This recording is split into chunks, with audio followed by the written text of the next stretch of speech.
நீ பெற்றோரிடம் கையேந்தினால் அது புண்ணியம். பெற்றோரை உன்னிடம் கையேந்த வைப்பது உன் கஷ்டங்களை கண்டு துவண்டு விடாதே. அதை சிரித்தபடியே கடந்து செல். அது உனக்கு ஒரு பாடமாக இருக்கட்டும். அதே போல் உன்னை காயப்படுத்தியவர்களையும் மறந்துவிடு. அவர்களின் வார்த்தைகளை எண்ணி கலங்காதே. மன அமைதியுடன் அவர்களை மன்னித்து விடு. உன் சிரிப்பே அவர்களின் தோல்வி, உன் மகிழ்ச்சியே உன் மிகப்பெரிய வெற்றி. உன் வாழ்வின் சுமையை சிரிப்பால் குறைத்துக்கொள். சிரித்தபடியே அனைத்தையும் கடந்து செல்.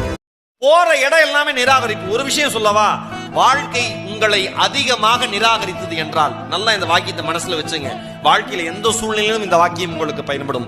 வாழ்க்கை உங்களை அதிகமாக நிராகரித்தது என்றால் மிகப்பெரிய மரியாதை தருவதற்கு வாழ்க்கை காத்திருக்கிறது என்ற அர்த்தம். தவறான வழியில் சேர்ந்த செல்வமும் தகுதியில்லாத மனிதனின் சகவாசமும் ஒரு நாள் உன்னை எந்த நேரத்துல என்ன திருப்பங்கள் நடக்கும்னு யாராலையுமே யுகிக்க முடியாத உலகத்திலேயே மிகப்பெரிய மர்ம கதை மனுஷனோட.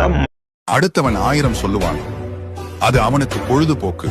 ஆனால் நீ எடுக்கும் அனைத்து முடிவுகளும் உன்னுடையதாக இருக்க வேண்டும். ஏனெனில் அது உன் வாழ்க்கை. அதென்ன உன் வாழ்க்கை உன் கையில் எழுதிருக்கீங்க? ஆமாங்க, நம்ம வாழ்க்கை நம்ம கையில தானே இருக்கு. ஆண்டவன் மேல உங்களுக்கு நம்பிக்கை இல்லையா? ஐயோ, ஆண்டவன் இல்லைன்னா நம்மள எங்கங்க? ஆனா நம்மள நாம கவனிச்சாதான் ஆண்டவன் நம்மள கவனிப்பான்.